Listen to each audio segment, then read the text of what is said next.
함께 자랐어요.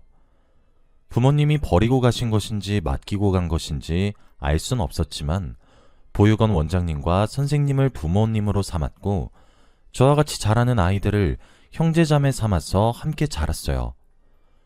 철없었던 어린 시절에는 꼬질꼬질하다는 놀림을 받으며 학창시절을 보냈고 사춘기 시절에도 그리 행복했던 시절을 보내진 않았던 것 같아요. 그런데 세상에게 버림을 받았다고 생각했던 그 시기에 제 옆을 내내 지켜준 사람이 하나 있습니다. 바로 지금의 제 남편이 되는 사람이죠. 저와 남편은 고등학교 1학년 때 같은 반 하구였습니다. 그리고 그 당시 남편은 정말 짓궂은 아이였죠. 반에서 가장 장난기가 심한 그런 친구 말이에요. 그날은 학교에서 준비물을 챙겨오라고 했던 날이었어요. 무엇을 사오라고 했는지 지금은 기억나지 않는데 아마 미술 시간이었던 것 같아요. 그런데 보육원에 쪼들리며 사는 제가 무슨 준비물을 가져왔겠어요. 당연히 뒤로 나가서 손을 들고 벌을 섰어요. 하필 그날따라 저를 제외한 모두가 준비물을 다 챙겨왔었어요. 그래서 엄청 창피했고 슬펐어요. 그런데 미술 시간이 끝나고 나니 남편이 미술 시간에 만든 것을 이용해 제게 장난을 쥐고게 쳤습니다. 거지라고 놀리면서 말이에요. 평소 같았으면 그냥 웃으면서 아니라고 손사래를 치고 넘기거나 흘겨보거나 그렇게 대응을 했을 것 같은데 그날은 참 서글프더라고요. 준비물 하나 안 챙겼다고 별의별 소리를 다 듣는 현실이 너무 비참하게 느껴졌고 자존심도 무척 상했어요. 그래서 남편의 짓궂은 장난에 눈물이 찔끔 흐르고 말더라고요. 제가 자존심이 강해서 남들 앞에서 잘 울지도 않는데 그날따라 눈물도 어쩜 멈춰지지도 않는지 결국 소리 죽여 눈물을 줄줄 흘리는 저를 보며 남편은 돌처럼 굳었고 전 친구들에게 달램을 받으며 그냥 보건실로 도망을 쳤습니다. 아프다고 거짓말을 하고 학교가 끝날 때까지 계속 잠만 잔 것 같아요. 아이들이 다 집에 가고 깜깜한 한밤중이었어요. 야자 시간이 끝나 돌아간 이후 학교에 저만 남았더라고요.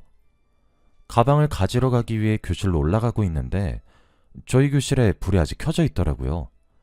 그리고 그곳에는 남편이 제가 가방을 들고 올 거를 예상해서 저를 기다리고 있었어요. 저는 눈도 마주치지 않고 말도 걸지 않고 잽싸게 가방만 챙겨 나오려고 했는데 남편이 그런 제 손목을 붙잡더니 야, 아깐 내가 미안.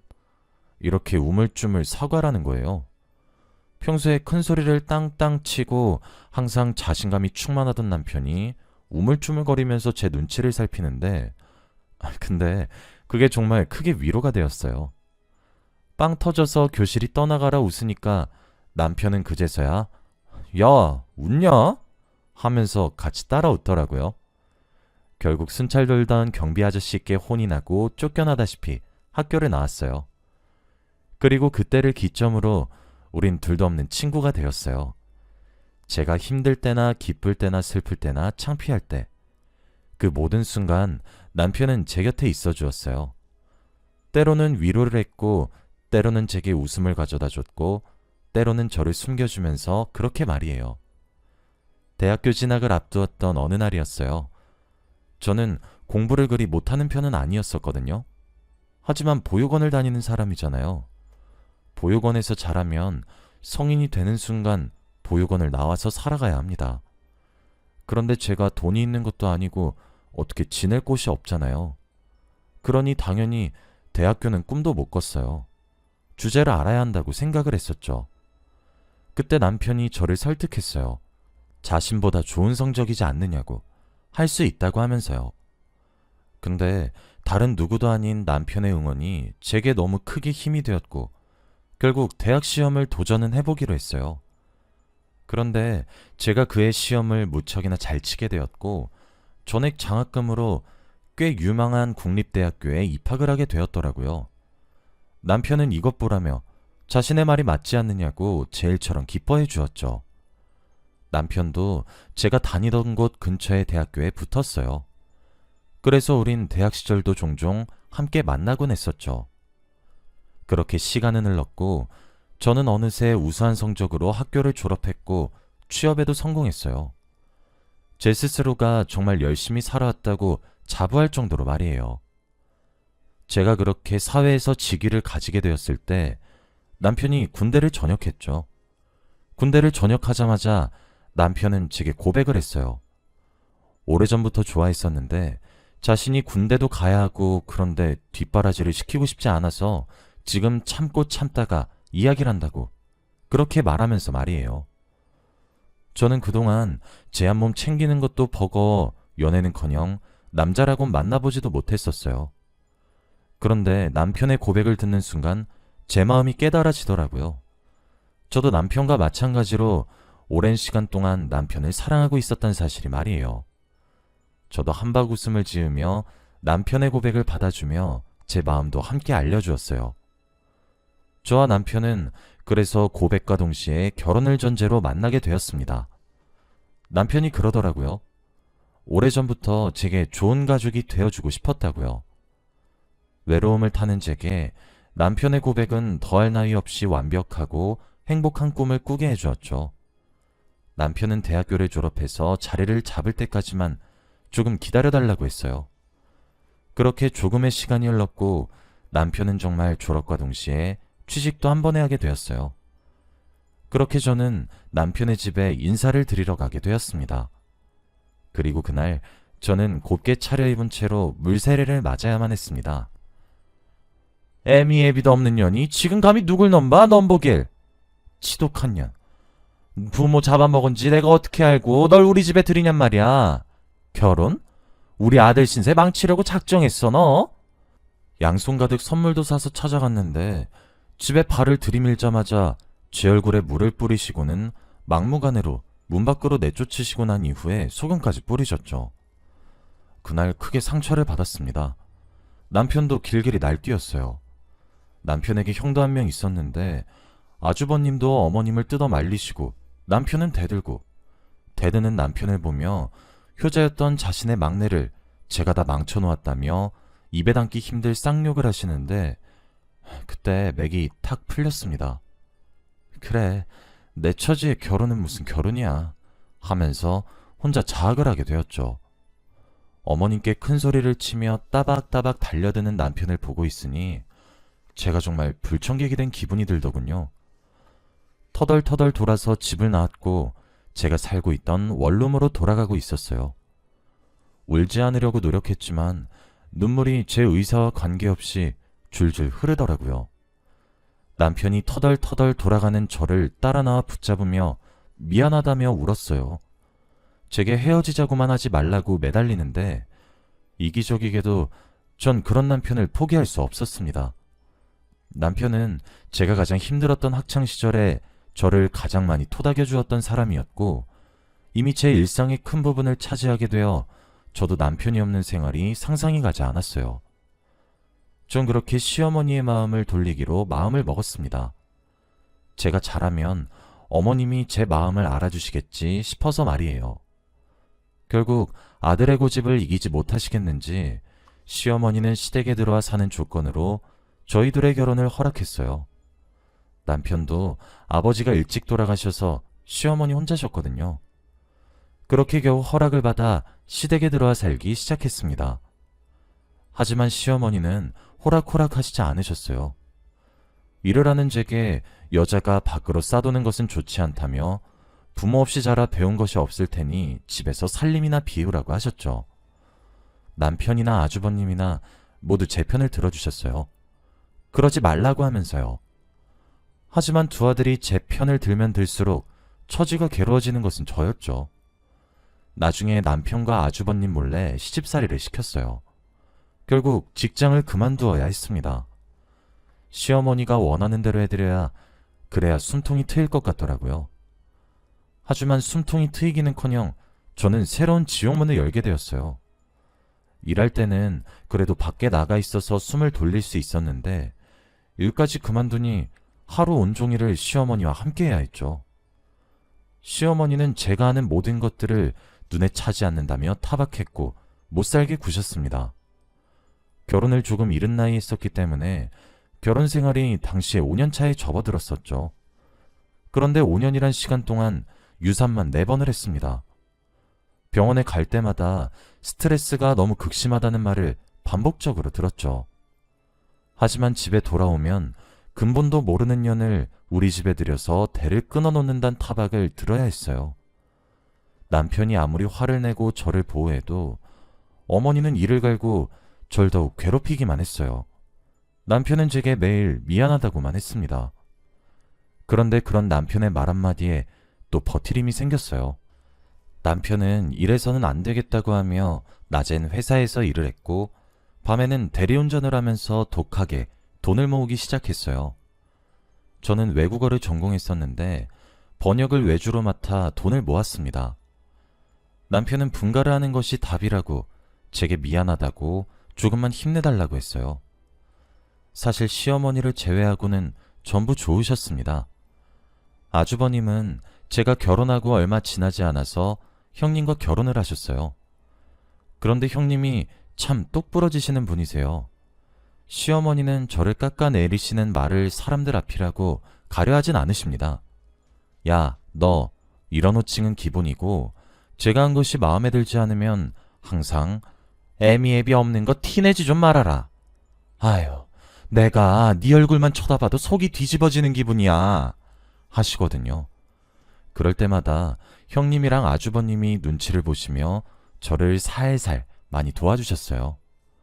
유산을 해서 우울할 때에도 형님이 시어머니께 전화를 드려서 동서가 우리 집에 와서 청소를 좀 해야 할 것 같은데 한 달 정도만 있어도 되냐고 저를 막 못살게 굴듯이 연기하면서 유산한 저를 몸조리까지 해주실 정도로 말이에요. 형님도 직업을 가지고 계셨는데 저와 달리 시어머니께서 일을 그만두라고 하지 않으셨어요. 형님은 본인의 직업에도 프라이드가 뛰어나신 분이시죠. 그래서 그런지 늘 저를 만나러 오실 때마다 제게 선물을 가져다 주시기도 하고 돈을 쥐어주시기도 합니다. 제사 음식 준비를 제게만 시켜서 미안해 하시면서 제게 돈을 주세요. 사실 저는 비싸서 엄두도 못 냈던 로션 세트를 사다 주시기도 하고 명품 가방을 선물해 주시기도 하는데 시어머니가 제게서 다시 다 빼앗아 가셨거든요. 그걸 형님께서 아시고 난 이후로는 시어머니 눈을 피해 제게 돈봉투를 쥐어주세요.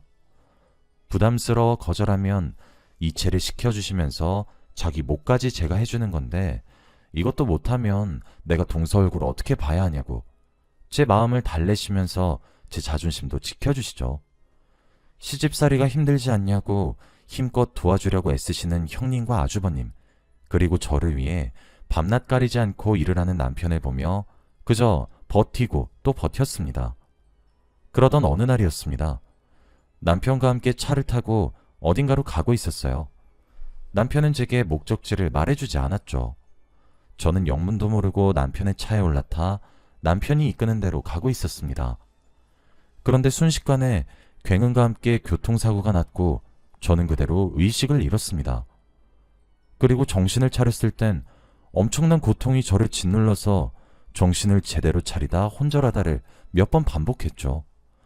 그러다 눈을 서서히 뜨게 되었어요. 제 눈앞엔 하얀 천장이 보이고 있었고 병원으로 보였습니다. 제 곁에는 어떤 부부가 계셨고 저를 조심스레 쳐다보고 계셨죠.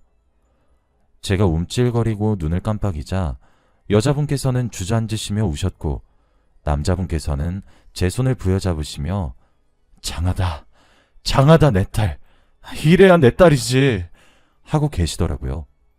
무슨 소리인지 알 수가 없던 와중 의사 선생님이 절 찾아오셨습니다. 의사 선생님과 테스트를 진행하고 난 뒤 저는 또 잠에 빠졌습니다. 다시 눈을 뜨니 저와 함께 사고가 났던 남편이 휠체어에 앉아 절 쳐다보고 있더라고요. 눈에 눈물이 고였고 흐느끼고 있었습니다. 남편도 살아줘서 고맙다며 제게 사건의 전말을 이야기해 주더라고요. 맞은편에서 소형 트럭을 운전하던 운전자가 졸음운전으로 인해 중앙선을 넘어 저희 차에 들이받게 되었고 제가 그 순간 남편에게 직행하는 트럭을 보고 본능적으로 남편이 잡고 있던 핸들을 꺾었다고 합니다. 이미 충돌을 피할 수 없었던 순간이어서 제가 남편에게 피해를 최소화하기 위해 핸들을 틀었던 것 같아요. 그렇게 오른쪽으로 한껏 돌려 트럭은 저희 뒷좌석에 충돌해서 남편은 피를 흘리는 정도에 그쳤지만 제가 타고 있던 조수석이 벽에 크게 충돌하게 되면서 저는 중상에 빠졌다고 합니다.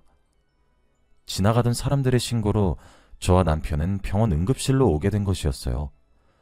남편은 과다출혈로 매우 위험한 상태였고 저 또한 죽음의 그림자가 드리워지고 있었던 상태였습니다. 그런데 나중에 들어보니 시어머니의 처신이 참 기가 막히더군요.